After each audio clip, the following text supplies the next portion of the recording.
हर मंदिर एक कथा है, आस्था, परंपरा और विरासत की। यहाँ मंदिरों की घंटियों में आस्था की गूंज सुनाई देती है, भक्ति दिखाई देती है। वहीं द्वीपों में विश्वास की लौ जलती है। यात्रा के आज के अंक में आपको सिर्फ एक मंदिर में नहीं ले जाएंगे, बल्कि मंदिरों के समूह में ले जाएंगे।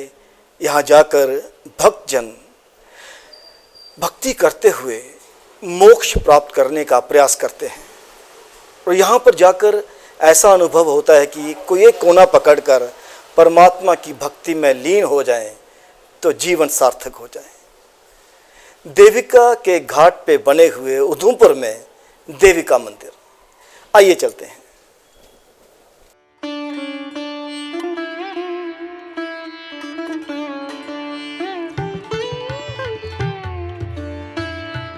उधमपुर केंद्र शासित जम्मू व कश्मीर का एक प्रमुख शहर है, जो जम्मू शहर से लगभग 65 किलोमीटर दूर उत्तर में स्थित है। यह जिला मुख्यालय होने के साथ साथ ऐतिहासिक, धार्मिक और सामरिक दृष्टि से अत्यंत महत्वपूर्ण स्थान है। उधमपुर का नाम महाराजा उदय सिंह के नाम पर पड़ा था, जो डोगरा शासक परिवार से संबंधित थे। यह शहर सुंदर पहाड़ियों, घने जंगलों और स्वच्छ जलवायु के लिए प्रसिद्ध है। इसे उत्तर का हरिद्वार भी कहा जाता है, क्योंकि यहाँ से कई धार्मिक स्थलों जैसे माता वैष्णो देवी, शुद्ध महादेव वगैरह जाने के मार्ग भी निकलते हैं। यहीं पर बहती है गुप्त गंगा के नाम से प्रसिद्ध देविका नदी। इस पवित्र नदी के किनारे बने देविका मंदिर उधमपुर की धार्मिक, सांस्कृतिक और ऐतिहासिक विरासत में प्रमुख स्थान रखते हैं तथा इस शहर के धार्मिक आस्था में विश्वास रखने वालों का शहर भी बनाते हैं। देवभूमि की गोद में बहती है देविका नदी। इसे उत्तर की गंगा या फिर गुप्त गंगा के नाम से भी जाना जाता है। देविका के तट पर संस्कृति, आस्था और इतिहास प्रवाहित होते हैं। यहाँ की लहरों में आस्था है और यहाँ की रेत में इतिहास है। कहा जाता है कि इसका पानी गंगा के समान पवित्र है। लेकिन आज आप जो आंखों देखी देख रहे हैं, ये देविका नदी एक नाले से बदतर बन चुकी है, क्योंकि ना तो प्रशासन ना ही व्यक्तिगत स्तर पर भी हम लोग अपनी आस्था का ख्याल रख रहे हैं और अपने अस्तित्व से भी विमुख होते जा रहे हैं। ये है आज देविका नदी का हाल। देविका नदी जम्मू व कश्मीर के उधमपुर जिले में बहने वाली एक पवित्र नदी है। इसे छोटी गंगा या गुप्त गंगा के नाम से भी जाना जाता है, क्योंकि इसका धार्मिक महत्व गंगा नदी के समान माना जाता है। पौराणिक मान्यताओं के अनुसार यह नदी भगवान शिव की कृपा से देवी देविका के रूप में अवतरित हुई, ताकि कलयुग में मानव जाति को पापों से मुक्ति दिला सके। देविका नदी के तट पर कई प्राचीन घाट और मंदिर बने हैं, जहां पर श्रद्धालु स्नान और पूजा अर्चना करते हैं। ऐसा माना जाता है कि इस पवित्र नदी में स्नान करने से आत्मा शुद्ध होती है, विचार शुद्ध होते हैं और मोक्ष की प्राप्ति होती है। उधमपुर के देविका घाट पर विशेष धार्मिक मेलों का भी आयोजन किया जाता है। अगर यह कहा जाए कि यह नदी न केवल एक प्राकृतिक धरोहर है, बल्कि जम्मू व कश्मीर की आस्था, संस्कृति और धार्मिक पहचान का प्रतीक भी है, तो अतिशयोक्ति नहीं होगी। सुनहरी अतीत से वर्तमान की तरफ लौट कर आएं तो जो हाल आज देविका नदी का है, अपने आप पर ही तरस आता है। आज देविका नदी अपनी पवित्रता और स्वच्छता खोती जा रही है। कभी जिसे छोटी गंगा कहा जाता था, वह अब प्रदूषण और अव्यवस्था की शिकार हो चुकी है। शहर का गंदा पानी, प्लास्टिक कचरा और सीवेज सीधे नदी में डाले जाने से इसका जल दूषित हो चुका है और इतने गंदे पानी में स्नान कर पाना नामुमकिन है।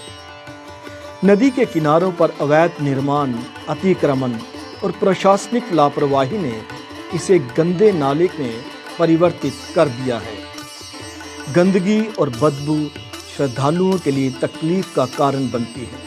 सरकार और कुछ सामाजिक संगठन देविका पुनर्जीवन परियोजना के माध्यम से इसे पुनर्स्थापित करने का प्रयास कर रहे हैं, लेकिन गति बहुत धीमी है और जागरूकता की कमी बड़ी चुनौती बनी हुई है। गंगा को जिस तरह से साफ करने का अभियान चला था, वैसा ही करने की अति आवश्यकता है, वरना यह आस्था की प्रतीक नदी इतिहास का हिस्सा बनकर रह जाएगी। देवक हमारे पूरे जम्मू संभाग की महत्वपूर्ण और पवित्र नदी है। ये हमारे जम्मू की सांस्कृतिक और धार्मिक धरोहर दोनों में आती है। इसका वर्णन पुराणों में भी हुआ है, पद्म पुराण में इसका वर्णन है। जम्मू में ये 2-3 जगह पर बहती है, जिसका मुख्य जो बहना है वो शुद्ध महादेव चनैनी से शुरू होकर उससे थोड़ा सा आगे जाकर बिनी संगम में जाके यह तवी में मिल जाती है। और इसका दूसरा हिस्सा जो है वो उधमपुर में दिखाई देता है और वहीं पर इसकी मान्यता ज़्यादा है, जबकि ये उधमपुर से चलते हुए आगे जिंद्रा, सुकून, पुरमंडल, उत्तर बहनी में भी दिखाई देती है। धार्मिक रीति से अगर देखें तो उधमपुर के निचले हिस्से में यह स्थित देवक नदी बहुत ही पवित्र मानी जाती है और इसके आसपास काफ़ी धार्मिक स्थलों का, मंदिरों का निर्माण किया गया है और यहाँ पर काफ़ी लोगों का आना जाना लगा रहता है। इस नदी के धार्मिक होने की वजह से और लोगों की श्रद्धा जुड़ी होने की वजह से इस नदी का सौंदर्यीकरण और सफाईकरण करना बहुत ज़रूरी है, क्योंकि यहाँ आसपास के जो इलाके, यहाँ पर जो लोग रहते हैं, वहाँ का काफ़ी जो गंदा पानी है वो इस नदी में मिलता है। इसके लिए सरकार ने समय समय पर कुछ प्रोजेक्ट तो बनाए थे, लेकिन वो प्रोजेक्ट कहीं पूर्ण रूप से सफलता की और कब अग्रसर होंगे वह भी हमें देखना है। सरकार को चाहिए कि वह इसमें युद्ध स्तर पर काम करे, ताकि जो इसकी पवित्रता है, जो इसकी पावनता है और इसका जो धार्मिक महत्व है वो बना रहे। और ये बात सिर्फ धार्मिक महत्व की भी नहीं है, क्योंकि नदियों के आसपास हमारे बहुत से पर्यावरण से जुड़े हुए क्षेत्र रहते हैं, तो किसी नदी का जल दूषित होने से उन पर्यावरण क्षेत्रों पर भी उसका असर पड़ता है। तो लिहाजा यह बहुत ज़रूरी है कि देवक नदी, खास करके जो इसका उधमपुर, चूँकि ये उधमपुर के शहर में से बहती है, तो ये बड़ा ज़रूरी हो जाता है कि उधमपुर शहर के बीच में बहने के कारण इसका सौंदर्यीकरण किया जाए। कुछ ऐसा उपाय किए जाएं कि यहाँ पर जो इसका पानी है वो साफ़ हो, ताकि लोग जो कभी इसको एक पावन नदी मानकर इसमें जो स्नान करते हैं वो स्नान कर सकें, क्योंकि अभी फ़िलहाल जो इसमें पानी है वह स्नान करने के काबिल नहीं है। तो लिहाजा हम सरकार से यही उम्मीद करते हैं कि जो भी इसमें प्रोजेक्ट चलाए जा रहे हैं वो जल्दी से जल्दी पूरे किए जाएं, ताकि यह नदी अपने पूरे धार्मिक और सांस्कृतिक धरोहर को बचाते हुए फिर से अपनी पूर्णता से अपनी धार्मिक महत्वता को धारण कर सके। देविका नदी के किनारे बने हुए मंदिरों में सबसे प्राचीन मंदिर भगवान राम, माँ सीता और लक्ष्मण जी को समर्पित है। ये मंदिर न केवल ऐतिहासिक दृष्टि से बल्कि धार्मिक दृष्टि से भी बहुत महत्वपूर्ण है। तो आइए भगवान राम, माँ सीता और लक्ष्मण जी से आशीर्वाद प्राप्त करें और मानव कल्याण के लिए कामना भी करें। उधमपुर के देविका घाट पर बने मंदिरों में श्री रघुनाथ मंदिर काफ़ी प्राचीन मंदिर है। जम्मू व कश्मीर के पहले महाराजा जिन्होंने डोगरा शासन की स्थापना की, महाराजा गुलाब सिंह ने इसका निर्माण करवाया था। मंदिर में भगवान राम, माता सीता और लक्ष्मण जी के साथ एक खूबसूरत प्रतिमाओं के रूप में विराजमान है। देविका में स्नान करके भक्त मंदिर में आकर पूजा अर्चना करके भगवान से सुखी जीवन का आशीर्वाद पाते हैं। जहाँ जहाँ देविका नदी होगी वहाँ पर शिव मंदिर तो होगा ही, क्योंकि माँ पार्वती ने धरती पर प्रवाहित होने से पहले भगवान शिव से ये वरदान मांगा था। देविका नदी के किनारे पर भी भगवान शिव और माँ पार्वती को समर्पित एक आस्था का बहुत बड़ा केंद्र है मंदिर के रूप में, और यहीं पर भगवान शिव की बहुत बड़ी प्रतिमा भी लगी है। तो आइए भगवान शिव और माँ पार्वती से आशीर्वाद मांगते हैं। देविका घाट पर भगवान शिव और मां पार्वती को समर्पित एक बहुत ही खूबसूरत मंदिर है। मंदिर में भगवान शिव और मां पार्वती खूबसूरत प्रतिमाओं के रूप में विराजमान हैं।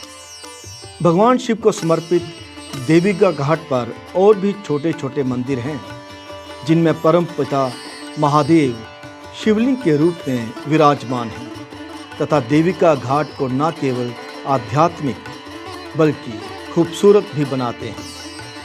वहीं भगवान शिव की एक बहुत बड़ी प्रतिमा देविका घाट के मुख्य आकर्षणों में से एक है। ऐसा कहा जाता है कि एक प्रतिमा जो कंक्रीट की बनी है 71 फुट लंबी है। इस प्रतिमा को देखकर मन में असीम शांति का अनुभव तो होता ही है, साथ ही भगवान शिव के आधिपत्य का भी अनुभव होता है। आंखें मूंद कर उस परम पिता का सिमरन करने पर मन पुलकित हो उठता है और आस्था तथा श्रद्धा सार्थक जीवन जीने को प्रेरित करते हैं। जब भगवान का साथ हो तो फिर रास्ते में आने वाली कठिनाइयों से कोई चिंता नहीं होती। पांव खुद ब खुद सार्थक दिशा की तरफ उठने लगते हैं। उधमपुर शहर में बहुत सी बावलियाँ मिलती हैं जो कभी पीने के पानी का मुख्य स्रोत रही हैं। देविका घाट पर भी हमें बहुत सी बावलियाँ मिलती हैं, जिनमें रानी बावली भी बहुत प्रसिद्ध है। इन बावलियों में कहा जाता है कि माँ देविका का ही जल प्रवाहित होता है और इनमें स्नान करने से इंसान को पुण्य प्राप्त होते हैं। ऐसी मान्यताएं हैं। यही मान्यताएं हमें अपनी आस्था, अपनी श्रद्धा और अपने विश्वास के साथ जोड़े रखती हैं। और फिर यात्रा का उद्देश्य भी यही है कि हम अपने अस्तित्व के साथ जुड़ पाएं।